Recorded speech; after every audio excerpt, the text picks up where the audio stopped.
What does freedom feel like? It is an amazing feeling. I never expected to be sitting here tonight as a free woman. I'd imagine, Katina, this is a moment that you guys have been dreaming of and hoping for, but but never really believed it was going to happen. When you found out that Kim Kardashian had heard the interview that Alice did on the radio and thought, I'm going to take up this cause, what were you thinking? What were your initial thoughts? I was absolutely in shock. It was a happy shock, though. I couldn't believe it, and I was so grateful and thankful that she jumped in and did so much for us. Kim is an amazing woman. She's incredible. And I tell you that what she's doing is truly from her heart. As she said in her interview, that she's making a difference. It's starting with me. But Kim has a passion for this, and she went beyond what any critics may have thought her motive was. And she did what she felt was the right thing to do, and I'm forever grateful to her. You must be, and so must all your family be. We saw the first thing you did on release. You hugged your family. Are there other things that you are craving to do now? Is there a favourite flavour of ice cream or a favourite place you want to go to that you've never been to? Or what are the things on your list for freedom? Oh, on my bucket list. One of the things that was on my bucket list was a new phone. And today, I got an iPhone 10.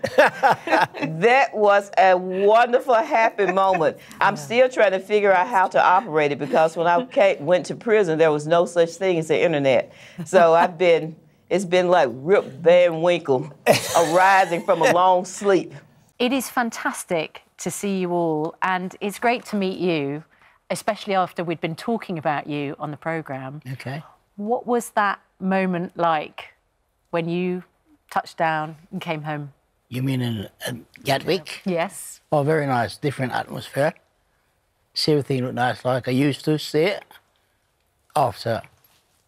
And Samantha, what's it about for you? Because you're in tears this morning. Yeah. You know, It was actually amazing. I didn't think it was ever going to happen. So for me, I'm thrilled, touched. It's great for my kids. It's great for my dad. It's great for me. It's just, and I thank you a lot. I do. Your father was treated like a criminal. He was not allowed back to a country, and he's British. I mean, you had every right to be here. We got you back. And it's brilliant to see you. But how do you feel about the fact that for so long you were just treated in such an appalling way? Well, I just had to take it as it comes because you go to the Home Office, and when I go there for my last interview with the thing, they said, I'm sorry, but you haven't got enough information on your paper. I said, what do you mean? So I said, I don't make the rules. Go and see the commissioner. I said, what, 5 o'clock in the afternoon? So I just jumped in a taxi and went back home. And I tell you, I wish I had a bottle of rum or a drink it. Because I feel so stunned to know that could happen. I learned that the Home Office had actually put in place a few months before the task force. So it's a proper desk at the Home Office designed to help people like these two gentlemen. So we got in contact with them and literally everything happened overnight. So the first and most important thing I've got here, your official card that states forever you now can live in the United Kingdom. You can leave the United Kingdom and come back. So now you're officially here forever and you can go around the world and you're British. Fantastic. Brilliant. Fantastic. That is brilliant. Fantastic. Anthony, how do you feel seeing something you should never have had to see, actually? You should never have had to have it confirmed that you're British, but now you are. Oh. All this just is... Oh, man. Oh. I cannot believe it.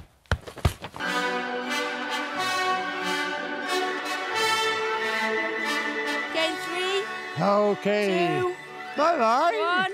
Yeah. Fly me to the moon. Let me play among the stars. That speaks for itself. Perfect. How does it compare to your other birthday challenges? Well, been different, but it's been better. It's been a real good day today. Yeah, lovely. It's been worth coming for.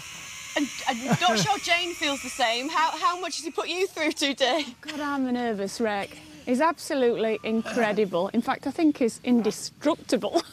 Now, I think we need to find out whether all this was for something, because we wanted to get a Guinness World Records title, and we've got Mark McKinley from Guinness to see whether he has indeed done it. And I think he might have done. I think this is a slight indication, yeah. Jack, this is the 3rd birthday I've spent with you, and this is the most impressive yet. You never fail to impress. So congratulations on being the oldest man to ride a zip wire. You are officially amazing. Congratulations. Brilliant stuff. Yay! What do you make of that? Fantastic stuff. And Dr. Hillary, just how remarkable is it for someone at this age? Absolutely incredible. He is the oldest and most wonderful role model I can imagine. Just goes to show that there are no barriers and you're in good health. 106, what else would you do on a day like this? Wonderful. Most people, I mean, you've got a monobrow, I've got a monobrow, Sean's got a monobrow, and we pluck and shave. We do. We Yeah. do. Why have you... Or thread. Or thread. You thread, do you? Thread. Why have you embraced it? Well, ever since I was little, I've always been quite different, just either in my style or really just the way that I acted. I was always sort of on my own in terms of in school, growing up and everything. And I was very quirky. And with all of that, I just always wanted to kind of push some sort of boundary. And I feel like now, really, it's just been... I did this before anyone really even knew who I was, really. It had nothing to do with getting attention or anything like that. But it's catapulted you. It definitely has. You're getting serious work offers as a model because of the brow. Yeah, well, and... the whole package, obviously, but, you know, the brow. There's so many more different people here, I think. In Maryland, I grew up with a lot of people that looked quite similar. So if you did look different or dressed differently or even spoke or acted quite differently, you really stuck out like a sore thumb. And it wasn't... I think it's never a sore thing, really. It's always a great thing to stand out. And why'd you... Sorry. No, I mean, have you ever... I mean, when you were a teenager or at any point, have you shaped your eyebrows and done the whole thing? Yeah, definitely. It's... I always say this isn't my unibrow movement. It's really not about just letting everything go. If you want to, that is totally what you can do. For me, it's really just about doing whatever makes you happy. And this is you before, is it? Yeah. So, yes. Oh, my mom took that. I must say that when I saw pictures of you yesterday in our production meeting about today's show, I did have a... Not an intellectual negative reaction, but almost a physical negative reaction. Really? I kind of withdrew, I just withdrew a little bit. And when I glimpsed you this morning, the same thing, I felt my muscles tightening up a bit. But now I've sat opposite you for a couple of minutes, all that's gone. Yeah, that's what my brother says. Really? He's like, Sophia, I feel like after 4 or 5 seconds of someone just looking at you, they just ignore it. It fades away, yeah.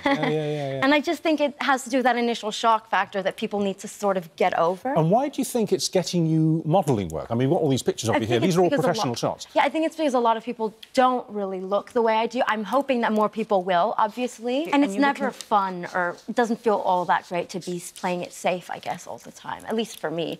What a long road from you, after a split second, changed your life forever. Forever, yeah.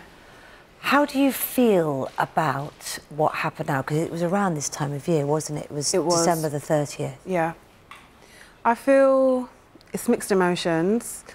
I've gone through those stages of like anger and resentment and why me and, you know, feeling lost and not really having any answers, and it's been difficult to kind of even find closure.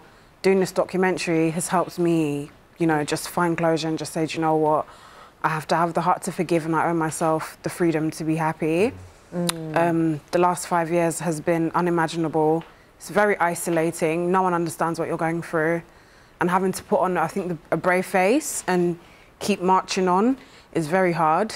Relentless, I guess. Yeah. Relentless, yeah, and it just, One of the things I find incredible, and lots of people this morning will be, is the fact that you say that you've been able to forgive the person that did this to you. And she was a very good friend of yours as well, wasn't she? Yeah, she was. I was quite close to her.